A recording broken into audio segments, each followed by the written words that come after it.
Okay, so I'm going to bring up, we're learning the Farbrengen. Actually, I changed the heading. It's actually Tu B'Shvat of 1985, not Parshas Yisro. And so I'm going to bring up, the print isn't as great as good as what we're used to. That said, I'm going to bring it up over here.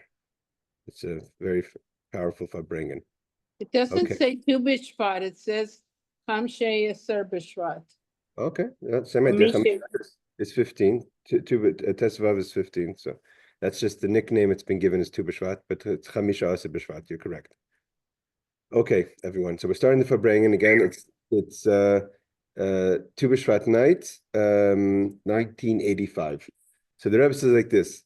Start from base. Chamisha Asa B'Shvat to Rosh Hashanah Le'ilon. The 15th of Shvat is the New Year's for the tree. Ubehesem Lakach. And based on that, Nogu b'chol tfutzis Yisrael, the custom by Jewish people has become Minhag Yisrael Toiru, and the Rebbe quotes the idea that when a custom is taken on by the Jewish people, it becomes Torah, means it becomes an accepted way of things. That's an idea that's brought down many times. The custom is to eat on the 15th of Shvat different fruits that come from trees. Like I mentioned this week in the Shmuz, also to try to eat from fruits that are specifically connected to Eretz Yisroel, like we know the 7 fruits that are mentioned in the Torah with regard to Eretz Yisroel, as the Torah mentions them. And for instance, the sabra, which is a fruit that's also, I think, also in Eretz Yisroel, that's not mentioned in the Torah. Not that anything's wrong with the sabra, but we're not talking about that. So he says, and what is the verse? The verse says, Eretz Chita. Eretz Yisrael is a land that has Chita, wheat, Sa'ira, barley, Geffen is grapes, Te'ena, Verimoin, Eretz, Zayis, Shemen, Dvash. So it has grapes, figs, pomegranates, olives, and dates, Dvash, Tamarim. So we have, Dvash means over here Tamarim, Tamar tree, which is the dates. So even though the pasuk says Yeshnam Amra Shimvas Minim Shebehem Nishtap Yisrael, although the Torah mentions 7 of fruits that are connected to Eretz Yisrael, Heicha Mechito Sa'ira, and the Torah, the pasuk starts, and we know when it comes to brachas, the importance, we go with how the Torah mentions it. So it says Chita Usaira, first comes wheat, then comes barley. Shenimnu Tchila B'Kasav that are mentioned first in the verse. Umikivan Sheseder Kasav Hu B'Tachlis Adiyak. And we know that everything when it comes with regard to Hashem and the Torah is exact. So if the Torah gives this exact order, it's for a reason. Moving Shekadim Mazu Moira Al Mailasam means to say that the fact that it's the beginning is a sign of its importance. Therefore, wheat would be the most important of the 7. Avalaf became Iker Hashturim. The Rebbe said the custom, because we're talking about the custom. The main shturm is a Yiddish word. The biggest, the main, so to say, emphasis. The Chamisha Asa B'Shvat, when it comes to the 15th of Shvat, is not about eating wheat. We're not talking about to eat cookies or cakes that are made from wheat or barley. We know that the custom is to eat fruits, not things that are made out of wheat or barley. Because it's the Rosh Hashanah of the fruit, of the tree. And do you think the reason why that they leave the 7 doesn't include things like citrus fruits and avocado and many other fruits that grow there, figs, it's because they just want to stay with 7, the magic number? No, I don't know. That would be too limiting for God. It's because these are the fruits that connect to Yisrael. First of all, avocados, a lot of fruits that we have today are brought in fruits. But even fruits that are connected to Eretz Yisrael as an original fruit. I don't know if the citrus is an original Eretz Yisrael fruit or the avocado is an original Eretz Yisrael fruit. How about figs? Figs? Yeah, dates, figs. Figs and dates are part of the 7. Figs is not in there, I thought. Yes, we have the 7 are again. We have te'ena is figs and dvash is dates. When it says honey, it means date honey.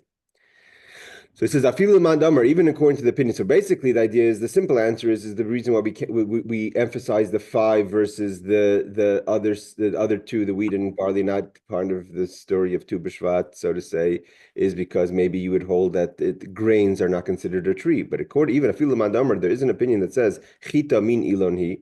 There is an opinion in the Torah that says that wheat is considered a tree, like we spoke about in the Shmuz this week. That doesn't change the fact. The custom is she'ikra shturm. The emphasis on Tu B'Shvat is not with regard to grains. The chamisha b'Shvat tu b'negei leperes ilan kipshutam. We just mean fruit in the simple sense. The 5 that are mentioned after wheat and barley, which are gefen, te'ena, rima, and zaysim, utmarim, grapes, figs, pomegranates, olives, and dates. We know the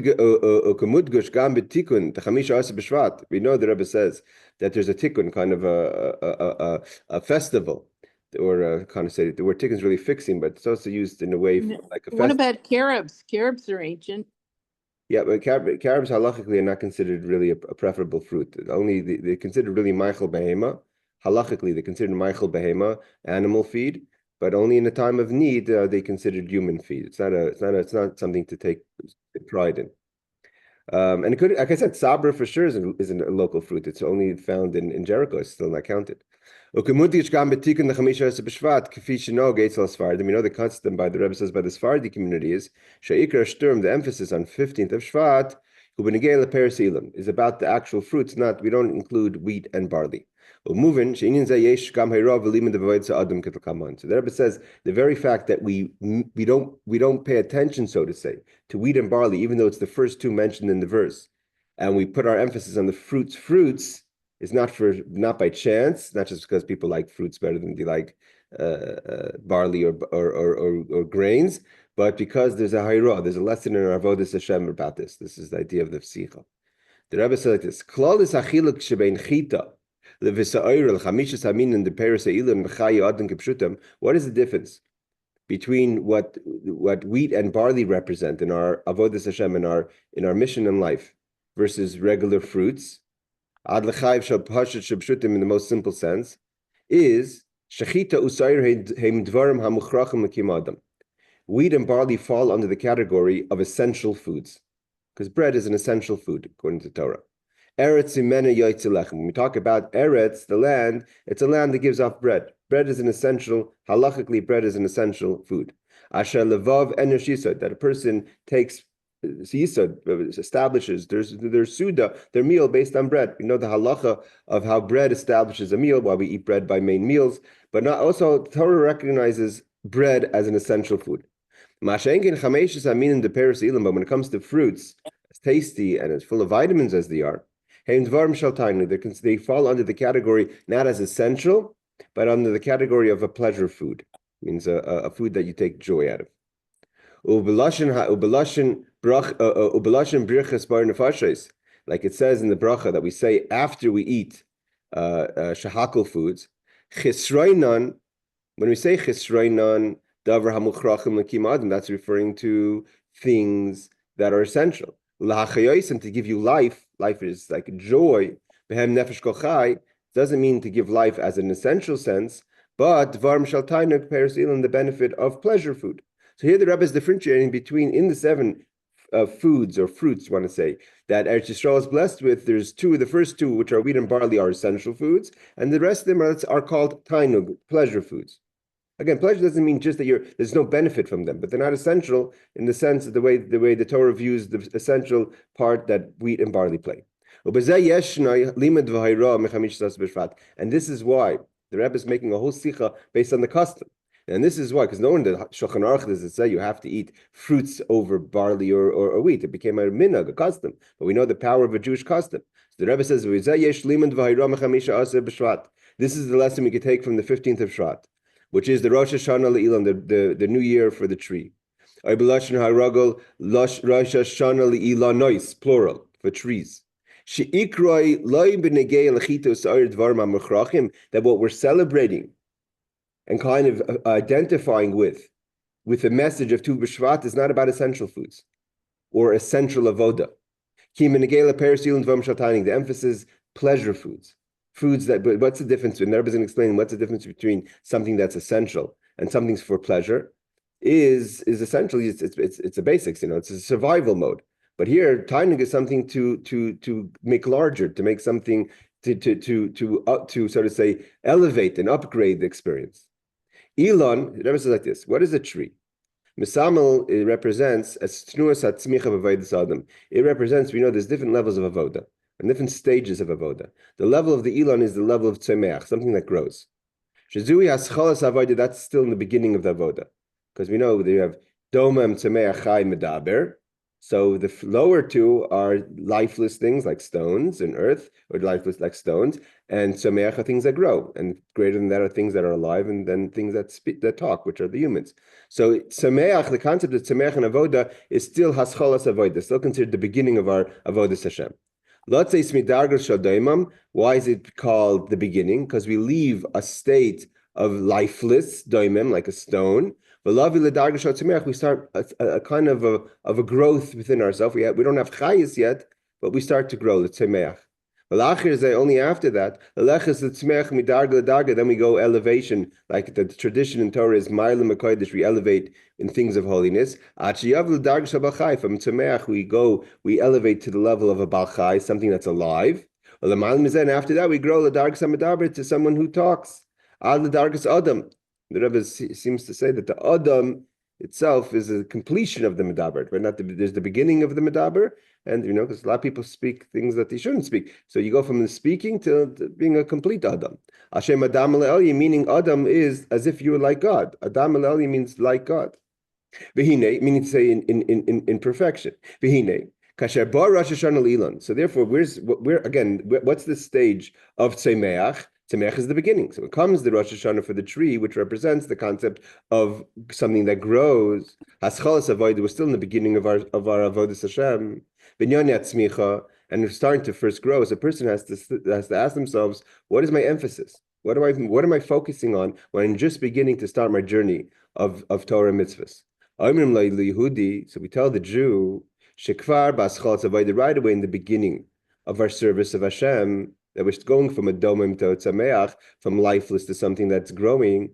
What is your emphasis? Where's your focus? Etzloi, by this person, he or she.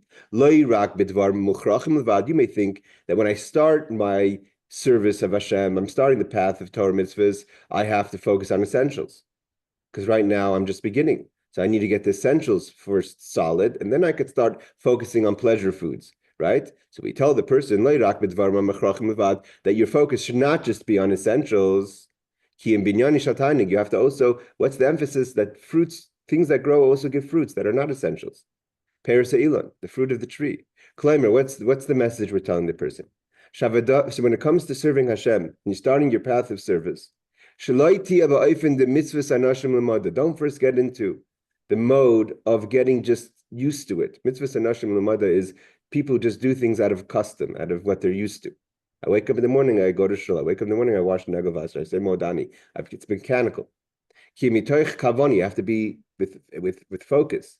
He's bonus, his anius, to contemplate and pay attention. With vitality, with life. Not only that, take pleasure in serving Hashem. Don't say right now, first I have to start right away with essential, get on the track. And then I can start trying to build enjoyment in my Torah mitzvahs. No, right away from the beginning, you have to have a joy in your service of God. Right away in the beginning. We're not telling you build up to the level of tainig, of pleasure in serving Hashem. As soon as you start growing, the emphasis is not essentials. The emphasis is not just to start doing things technically, but to have chayis, have chayis, have vitality, have life in what you're doing. But what is the idea? What is the completion when a person serves Hashem? The focus is not only that you're doing what you have to do, right? I'm doing what Hashem expects me to do, right? I'm just starting out. Let me just do what I have to do. When it's coming to holy things, I'm doing what I have to do. I do the mitzvah. Or even when I've introduced Yiddishkeit into my life, so even in my mundane things, that everything I'm doing is with a focus for heaven. Voices I do it with trust, with faith. I do business with faith. But when you do it with pleasure, with life, the pleasure, we know in Chassidus we've learned many times that pleasure really is greater than even Sicho. Pleasure comes from a place that you can't even define. In Keser, in godliness, it's the inner part of God's crown. So you have to means right away you have to get into the pleasure, into the chais, into the enjoyment of serving God. The Rebbes says not only that. Not only is it the highest, not only is pleasure the highest of levels of a person, it also is controls, right? A person, everything is, so to say, will listens to what the pleasure wants of the person, right? Seichel, anything, intellect goes down the drain if that's what you want. If you want something, and wanting is ratzon, even higher than that, if you take pleasure in something, then nothing is going to get in the way of that, right? It controls all the strengths of the body and the soul. So much so, I'm talking about in a positive way, obviously. It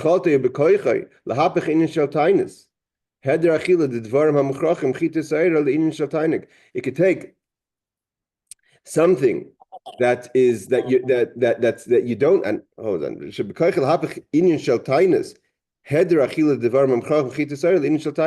They could even take things that you're not eating essentials, and make it into pleasure, right? You're avoiding the essential foods and eating the fruits. Like it says about serving God in the Torah, it says you have to serve God with your heart, all your heart, plural, means both the evil inclination and the Yetzer Tov, the good inclination. Chol nafshcha, with your soul. Chol meidech, with all your might. What is the completion of avoda? That you're giving God your heart and your soul. Avoda shenase b'koiches hapnimim. You're giving your inner strengths to God. Seichel midas, your intellect and your emotions. Even beyond your what's called your koiches pnimim, your internal strengths, but even the external ones, which is the keser, which is the ratzin, what you want in life, what you take pleasure in life, that's given over to God. Right? When a person is working out of seichel midas, that your mind controls your emotions, so you may not take pleasure in serving God. You may not take pleasure in Torah. But you know that's what you have to do, so you're going to do it. You know that your mind tells your hand or your heart you have to give tzedakah, you have to be a chesed, a person of chesed, or you have to have limitations. But that's your mind controlling your midos. When you give your want for God, and even higher than that, your pleasure for God, that's a much deeper connection. That's b'chol ma'adecha. That's a kind of service that's above limitations. This is already the external strength. Means ratz and want and pleasure are external strengths outside, because they don't have a specific place and function. Until the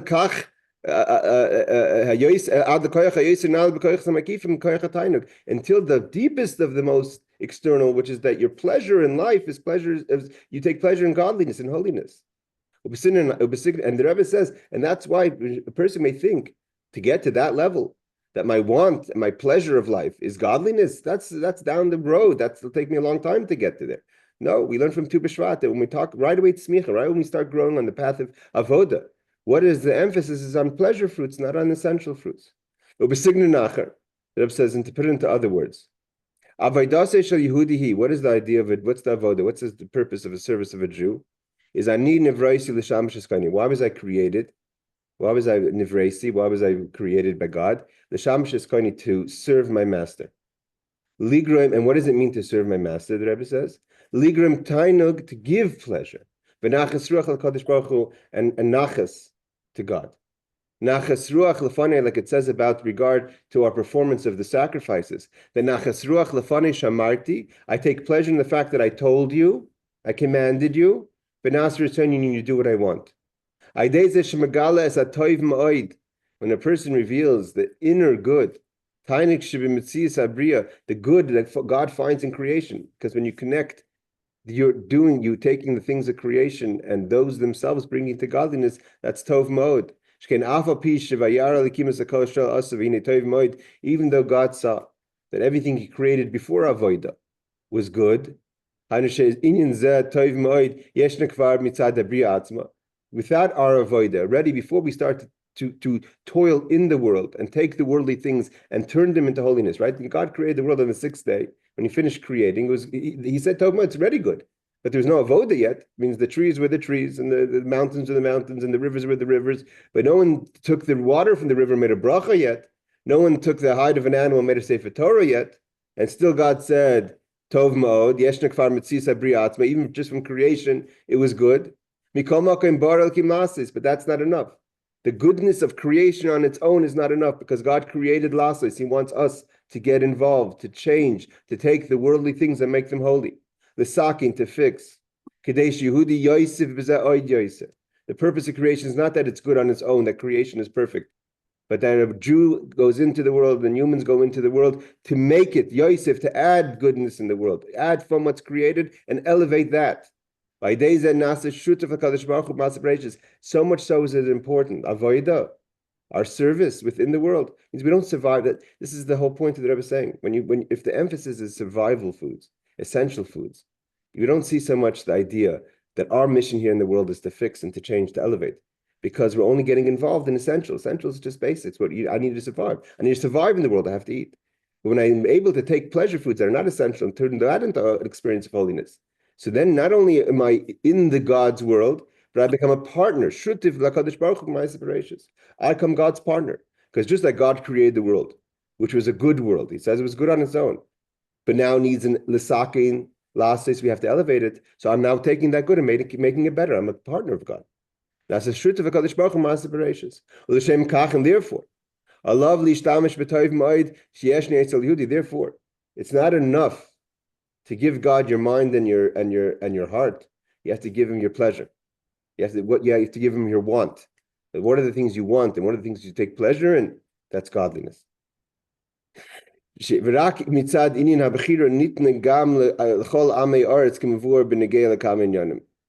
idea that pleasure could be used for other things is only so we should have free choice, but the real reason of it, so we should give that over to God. That God wants, not that we should just serve, but we should serve God at our highest level. That what do we take pleasure in is godliness, is holiness.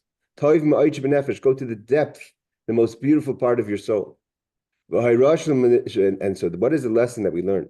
From the 15th of Shvat. Again.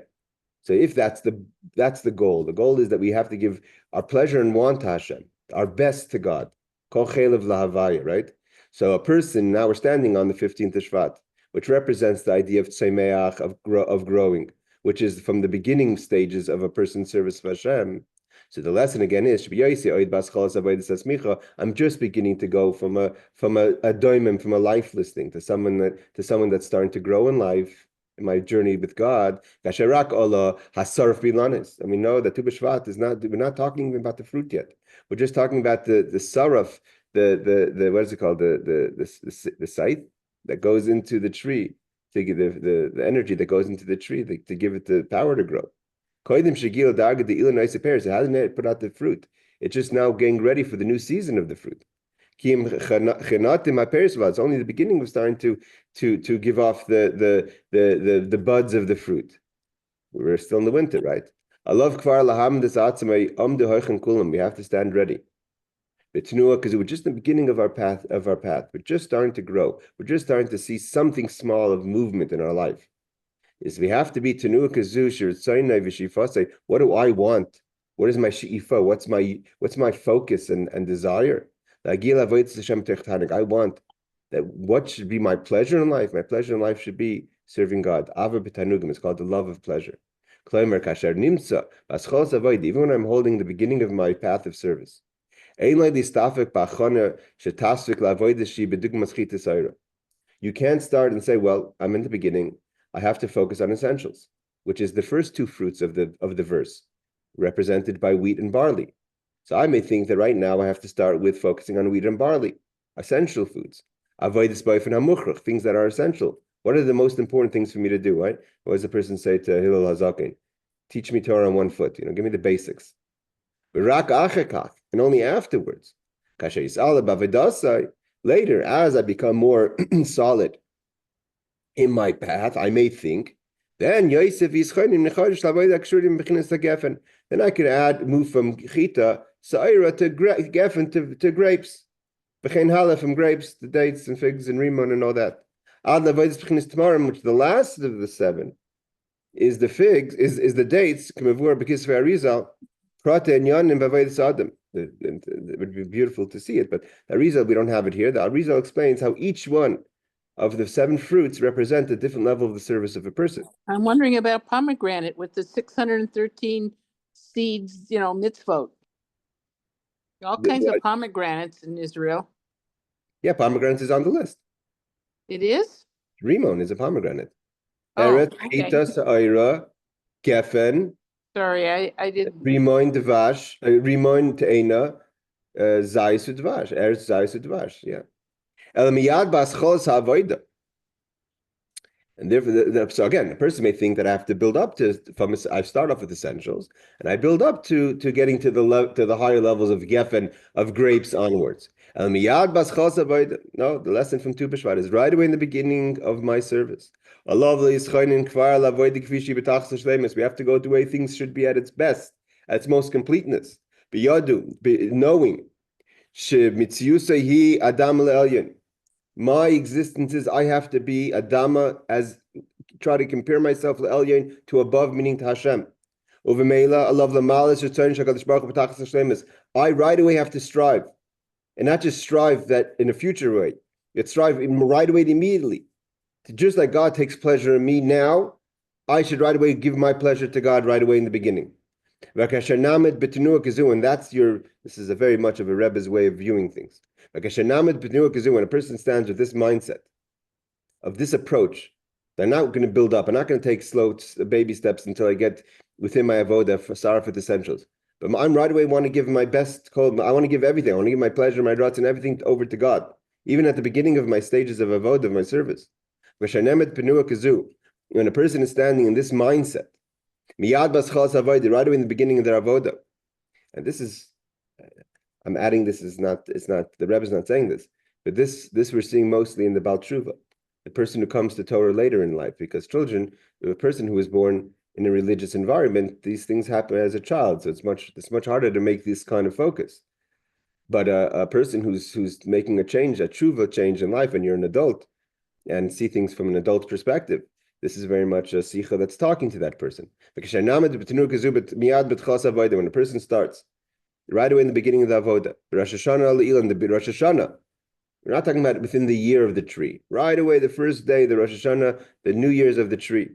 This starts, and for each person, when they start the new year and start the new year of energy of Avoda, you shouldn't say, okay, this year, what's the message of this year? I'm going to build up to that message. I'm going to start with essentials. Let me get there. Right away, you start with the end game. And this energy takes us through the entire year. If you know, every Rosh Hashanah or every holiday has its starting point for that holiday, for that message, and it gives it over for the year. As we see clearly, when a person starts a journey, and the energy of the journey is not to take it, let me first get the basics. But right away, I would love to be able to get to my completeness of this avoda. Avoda is which means the avoda that comes from pleasure. If that energy is riding within the person from the beginning of their service, then even when you're going to do essentials, anything you're going to do is going to be done on a higher level of performance. Even at the beginning of our service, get ready, starting to feel the pleasure that you're being involved in something godly, something of Yiddishkeit. And the Rebbe continues, what does this mean in how we approach every day of the year? The idea of the new year of the tree. The beginning of, like we said, the beginning of the idea of tzemeach, of being someone who grows. What does this mean in our daily day? Where's the tzemeach? Where's the Rosh Hashanah? The beginning of growth in the day, right? There's the idea of makoim and zman. And in zman itself, there's every day. Every day is a world, is a life. It's takeoff miyad b'schas yom, as soon as you wake up in the morning. Right? You may say, right away when I wake up in the morning, let me first get to essentials. No. Tchilas miyad b'schas yom, as soon as you wake up in the morning. The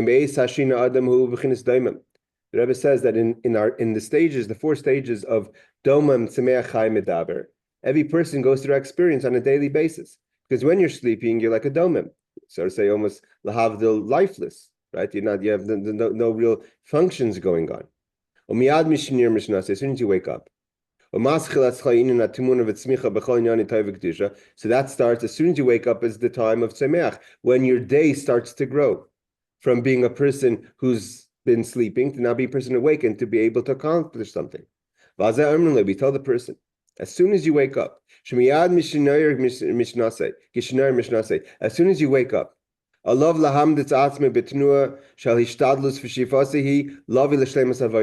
you shouldn't say, okay, let the day start, relax, coming on too heavy, it's in the morning, let me have my coffee, let me relax.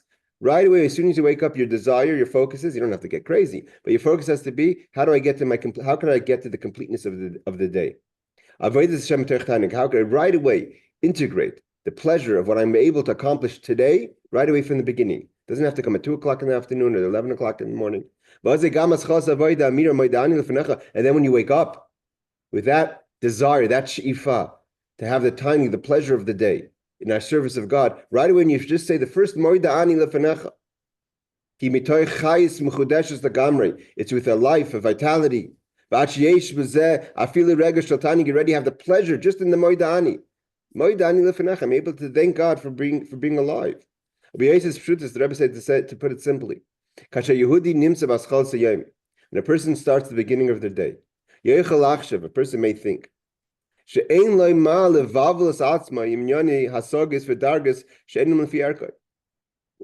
down. Why am I getting involved in things that are above me? Not it's above my pay grade. I just woke up. Whatever I do, I can't even mention God's name. I haven't watched Negavasr yet. Seemingly, Modani is a mundane prayer because we're not allowed to yet mention God's name. You haven't washed your mouth out, you haven't washed your hands. Let's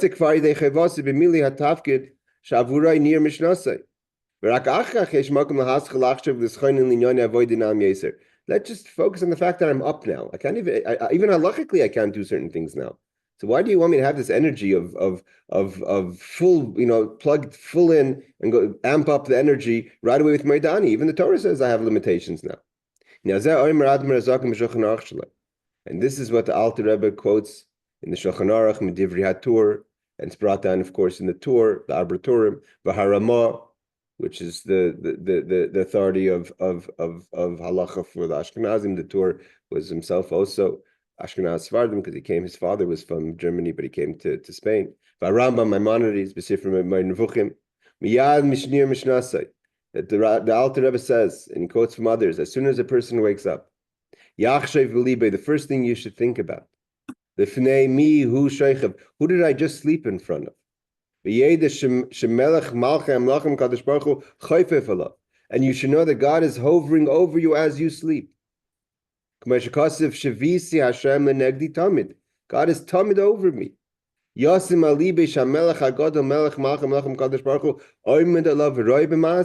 Rebbe says you should know that God is watching you as you sleep and seeing how you behave.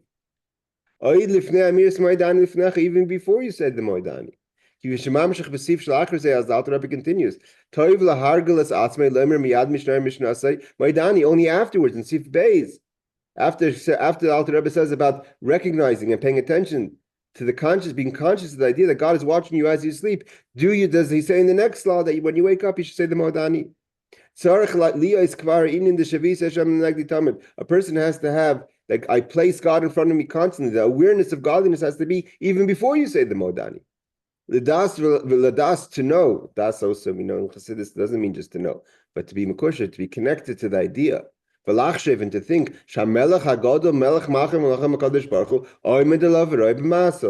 the great King Hashem is watching how you behave. So it's self-understood. When a person has that awareness and consciousness, the rega cut for a second. What is the Alter Rebbe saying here? That Hashem is hovering over me, watching me as I sleep. But his point is in a simple contemplation of what that means. Even the most simple person could take note of what this is referring to. Realizes it gives the person the energy to have pleasure. The Eibusher is with me. The second I wake up, he's waiting for me. He's waiting for me the entire time. Yes, Aaron. So, You have to try to talk to me, please. oh, hold on. This is the problem. Okay, go ahead. Okay, so so now what I'm getting at is that there's this holiday for the fruits, and everything that you're saying now reflects in the fruits, but we don't. And I see that there's really no holiday for any meats. So it seems like maybe we're really destined to be vegetarians. No, don't take things out of context. Just because there's a holiday for fruits doesn't mean that you have to be vegetarian. We have plenty of times where we have meats involved, and nothing against vegetarians, but I'm saying, but don't try to learn something that's not being taught. We have plenty of meats. Shabbos is a time that you're supposed Shabbos and Yom Tov, clearly you're supposed to have basar v'dagim.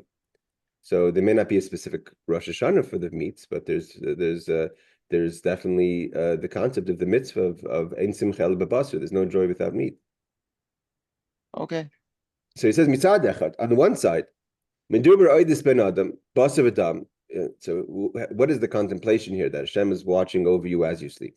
The Rebbe says, mitzad echad, on the one side, meduber oidis ben adam, we're talking about a person, basar v'dam, made of flesh and blood, v'frat k'shayayde inish benavshem amadim etzaveh. And a person who has the second of a honest evaluation of their situation in life, each person according to knows their strengths and weaknesses. I didn't even wash my hands yet. I feel like he speak I didn't even say Moidani yet, because Moidani is only in Sif Beis. Matzev Namach Parshas Yoser. So you don't have to think too hard to realize that you're not the highest and most spiritual of people, let's say, possibly, not pointing fingers at anyone, but the person may think that about themselves. If that's the case, nevertheless, when you realize who you are, at the same time, it doesn't stop the fact that HaMelech HaGadol, like the Alter Rebbe quotes, the great king, Melech Malchem Melchem HaKadosh Baruch Hu, the King of Kings, God, Asher Meloi Chol Aretz K'vayde, the entire world is full of His presence. Makdim Uba, K'lashon HaGemara, Kad Meshchina V'Asya, Hashem comes, approaches the person first, B'chvayde B'atzmai, personally, V'aymen the love, and stands over the person. Samach L'mitase, next to the person's bed, Kivyochel. Like the Alter Rebbe quotes in Perek Mem Aleph and Tanya, Hashem leaves the greater worlds and the lower worlds, and he focuses his kingship on you specifically as an individual, not just people, but you as an individual. To stand over the person, and pays attention to the person. These are all part of the Tanya Perek 41, the beautiful Perek, and enters what's in the depth of the person's heart. You're really serving God properly. As the Alter Rebbe explains in the Holy Tanya. Sorry? But bitachon, trust in God, is that trust for an individual or trust that God's will be done generally, not necessarily what the individual wants? 100% individual. That's the basis of bitachon, especially after the teaching of the Baal Shem Tov, of Hashgacha Pratis. It's not just the individual as a general outcome, but every individual happening of the person's life. Yeah, but we don't always get what we ask for, what we want. Just because we say, God, I want such and such, I want this person, I want this thing, doesn't mean you get it. And what would you answer if your child said that to you and asked you for candy? Would you say that means you're not watching over their goodwill? It's not every time you want something is what you need. Well, that's what I'm saying. But It's not necessarily individual. It is individual. It just because you ask for it doesn't mean that's what you're going to get. It means he's standing over you. He's watching. He knows what's good for you. That's also part of the basis of Tanya. That's one of the fundamentals of bitachon, is the belief that you're going to get what Hashem wants for you because He knows what's best for you. That's one of the foundations of Shar bitachon for Rabbeinu B'chai. But if each one of billions of people on earth got what they wanted, then they would all be in conflict with each other because their wants are not compatible with the other person's wants. That's why God is God and we're humans. God has the ability to make everything. That's why he's limitless. Limitless doesn't just mean he has time for everyone. Limitless in what you're describing. The ability to be individual with everyone, even if it affects the collective great. I mean, the idea that the Alter Rebbe is saying in Tanya, again, this is the basis of B'tachin, that nitzav Allah, v'mabit Allah, v'boichin klais v'lev mavdekrai, that God leaves everything to stand over the individual.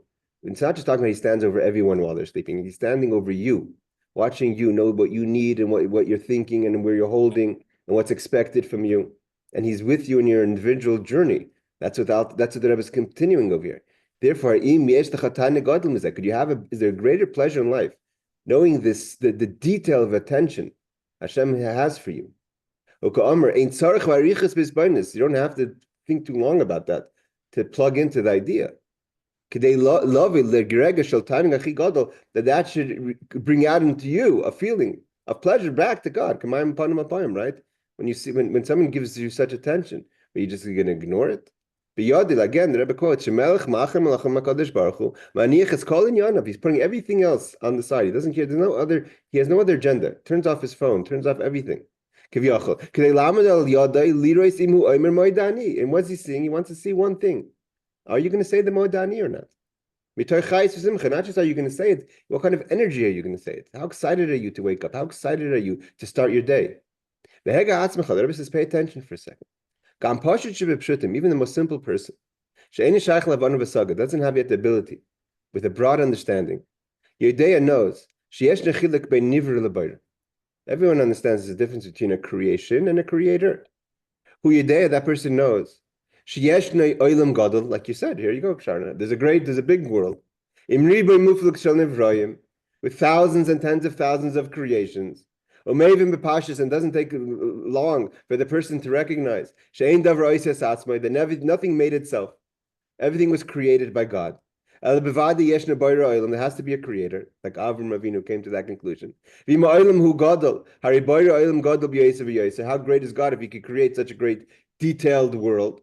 So when we tell the person, notwithstanding of all the details of creation and the focus of creation, for so many details.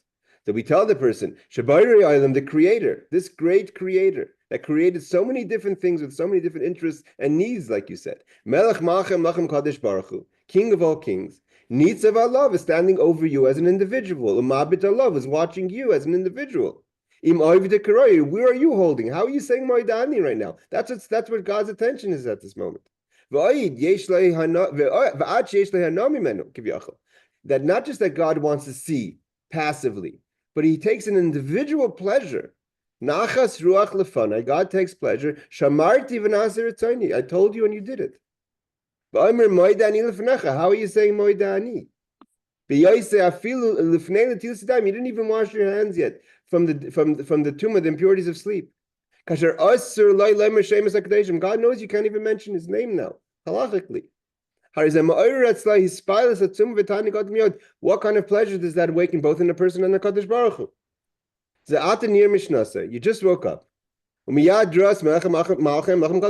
the first thing you see? You see God with the eye of your mind, with your understanding. Just the fact that you don't see it physically with your eyes. Like it says by Matan Torah, Royim Esanira, the Royim Esanishma. They actually saw, but the fact that when you wake up in the morning, you don't see God standing right there. How do you do it? No, in Asipur, Vapiskim. We know the story and the saying. The fact. Just because you don't see something, this is a rule in life, it doesn't change the fact. So it says, I didn't see it. It doesn't mean just because you didn't see it, doesn't mean it doesn't exist. As the most simple person knows. In order to see something, there's many conditions. First, you have to have eyes. Just because you don't have eyes, people. What do children do when they don't want to see something? They don't want to hear about something. They close their eyes as if it's going to stop existing because you close your eyes. So first, you have to have eyes. You could have eyes, but then you close your eyes. You don't want to pay attention. You have to open the eyes. But it doesn't say you have conditions, but the fact of the world, the fact that there's a creator. It's not, God doesn't need to exist only once you open your eyes. God exists, he exists. When you open your eyes, you pay attention to the fact. So the fact that Rebbe says, the fact that the person is aware of this and takes pleasure in this idea, that the fun of seeing, knowing, so to say, with certainty. The idea of Riyah, what's Riyah? What's the difference between knowing something and hearing something? When you're seeing something or hearing something, when you see something, the certainty. That's why it says Ein Eid Nasadayim. A witness can't be a judge, because a judge has to be partial, but you can't be partial. I saw it. You can't judge someone who did a crime if you witnessed the crime. Halachically, that's the rule. Eid Nasadayim, because seeing something is certainty. So when he says over here that you say Modani, you see God before you say Modani, it's the certainty of the seeing. And you can't even wash your hands. So here the Rebbe is introducing an amazing concept. What makes you run to say the Modani is the fact that you see God standing over you. So therefore, you don't even want to wash your hands. The first thing you say is, thank you, God, he's standing right in front of you. Thank you, God, for returning my soul. Immediately in the beginning of the day, back to the idea, the message of Tu B'Shvat. As soon as it starts the beginning of your growth, you went from sleeping to being awake, which is the Rosh Hashanah of the Elul of the day. The new year of the tree of the day is the moment you wake up. Is already you integrated through this awareness and consciousness of God standing there, watching you, paying attention to you, caring how you react to the beginning of your day. So then you integrate that in your life, that you have the tainig, you have the parasealing, the fruits of the tree, not the essentials of the tree. Not just any kind of pleasure. Let's stop here, ladies and gentlemen. Thank you for joining. It's a very powerful message the Rebbe tells us about Tu B'Shvat. So it's something that we can all live with and we can integrate in our life. I want to wish everyone a good Shabbos, Shabbos of Tu B'Shvat, of Chayis, vitality, and Avodas Hashem. And Laila Tov, thank you for joining. Shabbos. Thank you, Rabbi. Shabbos.